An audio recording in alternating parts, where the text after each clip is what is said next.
پھر خالد کو وہ بھیانک منظر یاد آیا جب میدان جنگ میں لکڑی کے 2 کھمبوں کے ساتھ خبیب اور زید رضی اللہ تعالیٰ عنہ بندھے کھڑے۔ تماشائیوں کا چیخنا چلانا، ہجوم اکٹھا ہونا شروع ہو گیا۔ ادھر سے ابو سفیان اور ہندا گھوڑوں پر سوار ہجوم میں داخل ہوئے۔ ہجوم کے نعرے اور انتقامی تانے پہلے سے زیادہ بلند ہو گئے۔ اگر اس ہجوم میں کوئی خاموش تھا تو وہ صرف خالد تھا۔ ابو سفیان گھوڑوں پر سوار دونوں قیدیوں کے قریب چلا گیا۔ دونوں نے اسے کہا کہ وہ زندگی کی آخری نماز پڑھنا چاہتے ہیں۔ ابو سفیان نے انہیں اجازت دے دی۔ خالد اب مدینے کی طرف جا رہا تھا۔ اسے جب وہ منظر یاد آیا کہ دونوں قیدیوں کے ہاتھ کھول دیے گئے اور قبیلہ روح ہو کر نماز پڑھنے لگے۔ خالد پر اس وقت وہ اثر ہوا تھا۔ وہ اب 4 برس بعد اس کی ذات سے ابھر آیا۔ گھوڑے کی پیٹھ پر بیٹھے بیٹھے خالد کا سر جھک گیا۔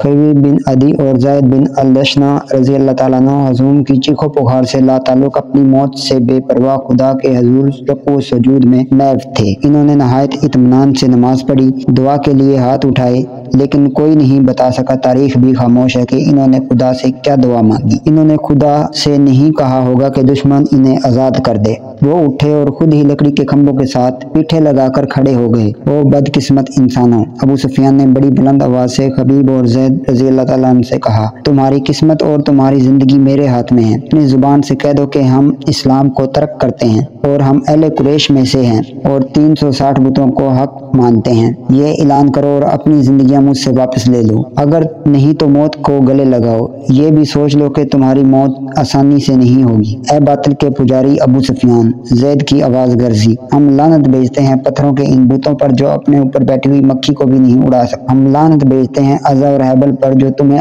اگلے جہاں دوزخ کی آگ میں پھینکیں گے۔ ہم پجاری ہیں اس اللہ کے جو رحمان اور رحیم ہے، اور ہم عاشق ہیں محمد کے جو اللہ کے رسول ہیں۔ میرا راستہ وہی ہے جو زید نے تمہیں دکھایا ہے۔ خبیب رضی اللہ تعالیٰ عنہ نے بلند آواز سے کہا، اے اہل مکہ! سچا وہی ہے جس کے نام پر ہم قربان ہو رہے ہیں۔ ہمیں نئی زندگی ملے گی جو اس زندگی سے بہت زیادہ حسین اور مقدس ہوگی۔ باندھ دو انہیں کھمبوں کے ساتھ۔ ابو سفیان نے حکم دیا، یہ موت کا ذائقہ چکھنے کے مشتاق ہیں۔ دونوں کے ہاتھ کھمبوں پہ باندھ دیے گئے۔ سفیان نے گھوڑا موڑا اور ہجوم کی طرف آیا۔ عزا اور حبل کی قسم! ابو سفیان نے بلند آواز میں ہجوم سے کہا، میں نے اپنے قبیلوں میں کوئی ایسا نہیں دیکھا جو اپنے سردار پر اس محبت اور اعصار سے جان قربان کرنے کے لیے تیار ہو جس طرح محمد کے پیروکار اس کے نام پر فدا ہوتے ہیں۔ ہندا اپنے گھوڑے پر سوار کچھ دور کھڑی تھی۔ اس کے قریب اس کے چند ایک غلام کھڑے تھے۔ ایک غلام نے اپنے آقا کو خوش کرنے کے لیے جوش کا مظاہرہ کیا اور برچھی تان کر دونوں قیدیوں کی طرف کسی کے حکم کے بغیر بڑا تیز دوڑا اور کھمبے سے بندھے زید کے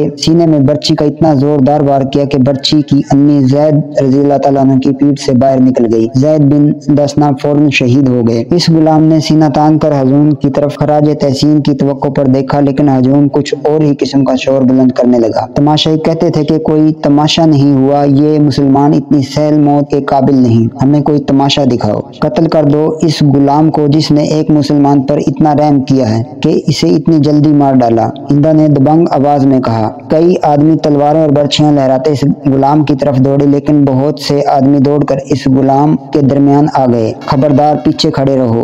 ایک آدمی نے جو گھوڑے پر سوار تھا للکار کر کہا۔ عربی خون اتنا بزدل نہیں کہ 2 آدمیوں کو باندھ کر مارنے کے لیے قریش کا پورا قبیلہ اکٹھا ہو گیا ہے۔ خدا کی قسم، ابو سفیان کی جگہ میں ہوتا تو ان دونوں آدمیوں کو آزاد کر دیتا۔ یہ ہمارا خون ہے اور یہ ہمارے مہمان ہیں، ہم ان سے میدان جنگ میں لڑیں گے۔ یہ ٹھیک کہتا ہے۔ ہجوم میں سے کئی آوازیں سنائی دی۔ دشمن کو باندھ کر مارنا عرب کی روایات کے خلاف ہے۔ تماشائیوں کے ہجوم میں سے بے شمار آوازیں ایسے سنائی دے رہی تھی جو کہتی تھی کہ ہم تماشا دیکھیں گے، ہم دشمن کو اس طرح ماریں گے کہ وہ مر مر کے جیے۔ تھوڑی دیر بعد تماشائیوں کا ہجوم 2 حصوں میں بٹ گیا۔ ایک گروہ خبیب کے قتل کے خلاف تھا اور اسے وہ عرب کی روایتی بہادری کے منافی سمجھتا تھا۔ دوسرا گروہ خبیب کو تڑپا تڑپا کر مارنے کے نعرے لگا رہا تھا۔ خالد نے جب اہل مکہ کو اور دور دور سے آئے ہوئے تماشائیوں کو اس طرح ایک دوسرے کے خلاف نعرے لگاتے دیکھا تو وہ دوڑتا ہوا ابو سفیان تک گیا۔ دیکھ لیا ابو سفیان! خالد نے کہا، دیکھ لیا یہاں کتنے حامی ہیں، اس کو مار دیا، دوسرے کو چھوڑ دو ورنہ اہل قریش آپس میں ٹکرا جائیں گے۔ ہندا نے خالد کو ابو سفیان کے پاس کھڑا دیکھا تو وہ سمجھ گئی کہ خالد بھی خبیب کی رہائی کا حامی ہے۔ ہندا نے گھوڑے کو ایڑ لگائی اور دونوں کے پاس جا پہنچی۔ خالد! ہندا نے سخت بپھرائی ہوئی آواز میں کہا، میں جانتی ہوں تم کیا چاہتے ہو۔ کیا تم ابو سفیان کو اپنا سردار نہیں مانتے؟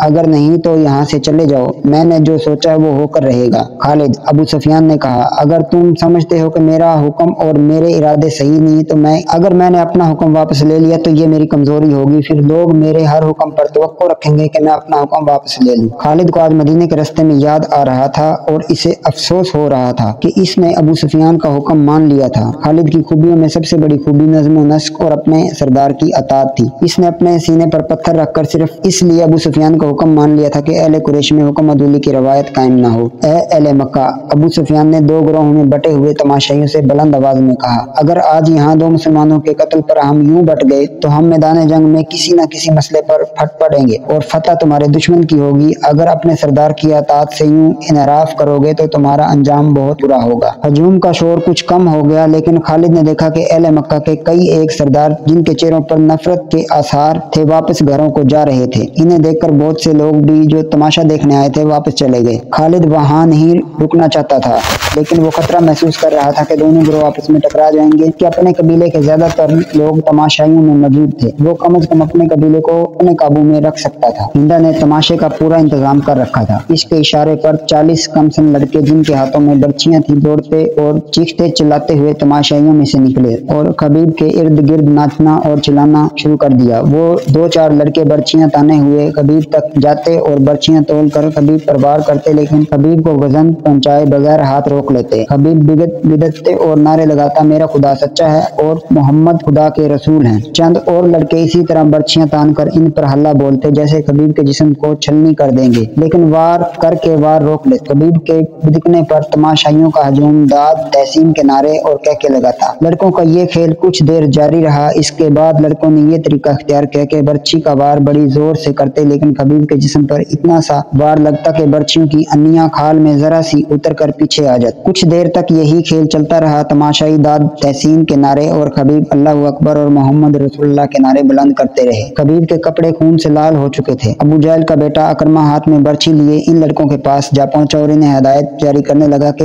लड़के अपनी बर्छियां खबीब के जिस्म में चबो रहे थे। खबीब के जिस्म का कोई भी हिस्सा ऐसा ना था जहां बर्छी ना चुभी हो, वहां से खून ना टपक रहा हो। इनके चेहरे पर भी बर्छियां मारी गई। जब बहुत देर गुजर गई, लड़के नाच नाच कर और बर्छियां चबो चबो कर थक गई तो हजरत अकरमा ने लड़कों को वहां से हटा दिया। खबीब खून में नहाए हुए थे और अभी जिंदा थे, हर तरफ देख रहे थे। इनके नारों में कमी नहीं आई। अकरमा इनके सामने खड़ा हो गया और बर्छी तान कर खबीब के सीने पर इतनी जोर से मारी कि फासला कम होने की वजह से बर्छी खबीब के जिस्म से पार हो गई और वो शहीद हो गए। इनकी लाश यहीं बंदी रहने दो। हिंदा की गरजदार आवाज सुनाई थी, अब कई दिन तक इसकी लाश के गड़ने सड़ने का तमाशा देखते रहो। इसने अपने दिल में दर्द की टीस महसूस की। खबीब और ज़ैद रज़ी अल्लाह तआला अन्हु के कत्ल ने कुरैश के सरदारों में इख्तिलाफ का बीज बो दिया था। जिस तरह इन दो मुसलमानों ने आखिरी वक्त नमाज पढ़ी और इस्लाम से निकल आने पर मौत को तरजीह दी थी, इसने कुरैश के कई सरदारों पर गहरा असर छोड़ा था। खुद खालिद ने अगर इस्लाम की नहीं तो खबीब और ज़ैद की दिल ही दिल में बहुत तारीफ की। अबू सुफियान और उसकी बीवी हिंदा के खिलाफ इसके दिल में नापसंदीदगी पैदा हो गई थी। ये जंगजू का शेरवा नहीं था। इसने अपने आप से कहा, ये जंगजुओं को ज़ेब नहीं देता। एक रोज वो इन सरदारों की महफिल में बैठा था जो रसूल खुदा के इन दो सहाबा के कत्ल के खिलाफ थे। क्या तुम सब जानते हो कि मारे जाने वाले ये दोनों नहीं बल्कि 6 मुसलमान थे? खालिद ने पूछा। हाँ, इसने जवाब दिया। ये सारजा बिन मुगीस का काम था। वो इन 6 मुसलमानों को धोखे से फंदे में लाया था और इनके पीछे मक्का के यहूदियों का दिमाग काम कर रहा था। खालिद ने कहा, और इसमें योहावा यहूदन ने 2-3 और यहूदी लड़कियों के साथ ले जाकर अपने और इनके हुस्न का जादू चलाया। योहावा जादूगरनी है, एक सरदार ने कहा। वो भाई को भाई के हाथों ज़िबा करा दे। क्या ये खतरा नहीं कि यहूदी हमें भी एक दूसरे का दुश्मन बना देंगे? किसी सरदार ने कहा। नहीं, एक बूढ़ा सरदार बोला, वो मोहम्मद के इतने ही दुश्मन हैं जितने हम हैं। यहूदियों का मफाद इसी में है कि वो हमारे और मुसलमानों के दरमियान दुश्मनी इतनी पक्की और शदीद कर दें कि हम मुसलमानों का नाम और निशान मिटा दें। हमें यहूदियों पर शक नहीं करना चाहिए, एक सरदार ने कहा, बल्कि जरूरत है कि हम यहूदियों को मुसलमानों के खिलाफ जमीन के नीचे इस्तेमाल करें, लेकिन ऐसे नहीं जैसे शारजा ने कहा है। खालिद ने कहा, और ऐसे भी नहीं जैसे अबू सुफियान और उसकी बीवी ने किया है। क्या तुम सब जानते हो कि योहावा मक्के के चंद एक यहूदियों के साथ मदीने चली गई है? बूढ़े सरदार ने पूछा और खुद ही जवाब दिया। वो मदीना और इर्द गिर्द के यहूदी और दूसरे कबाइल को मुसलमानों के खिलाफ उभारेंगे। इस्लाम के फरोग से वो खुद खतरा महसूस कर रहे हैं। अगर मोहम्मद का अकीदा फैलता चला गया तो मैदान जंग में मोहम्मद के पैरोकारों का जज्बा यही रहा तो हम देख चुके हैं, खुदाई यहूदा का सूरज गुरूब हो जाएगा। लेकिन यहूदी लड़ने वाली कौम नहीं, खालिद ने कहा। वो मैदान जंग में हमारा साथ नहीं दे सकते। मुसलमानों के लिए वो मैदान जंग में ज्यादा मोहलक साबित होंगे, एक सरदार ने कहा। वो अपनी योहावा जैसी दिलकश लड़कियों के जरिए मुसलमान सरदारों और सलारों को मैदान जंग में उतरने के काबिल नहीं छोड़ेंगे। योहावा खालिद के दिलो दिमाग पर गालिब आती जा रही रही थी और वो चार बस पुरानी बातें से सुनाई दे रही। वो मदीने की तरफ चला जा रहा था और ओद की पहाड़ी ऊपर उठती आ रही थी। फिर ये पहाड़ी इसकी नजरों से ओझल होने लगी। इसका घोड़ा खाई में उतर गया। ये कोई 1 मील लंबा और 1.5-2 फरलांग चौड़ा नसेब था जिसमें कहीं कहीं मखरूती टीले खड़े थे। ये रेतली मिट्टी के थे। खालिद को दौड़ते हुए कदमों की आहट सुनाई दी। इसने चौंक कर इधर देखा और इसका हाथ तलवार के दस्ते पर चला गया। वो 4-5 गजाल थे जो इसके नीचे दौड़ते जा रहे थे। कुछ दूर जाकर एक गजाल ने दूसरे गजार के पहलू में टक्कर मारी। फिर दोनों गजाल आमने सामने आ गए और इनके सर टकराने लगे। दूसरे गजाल इन्हें देखने रुक गए।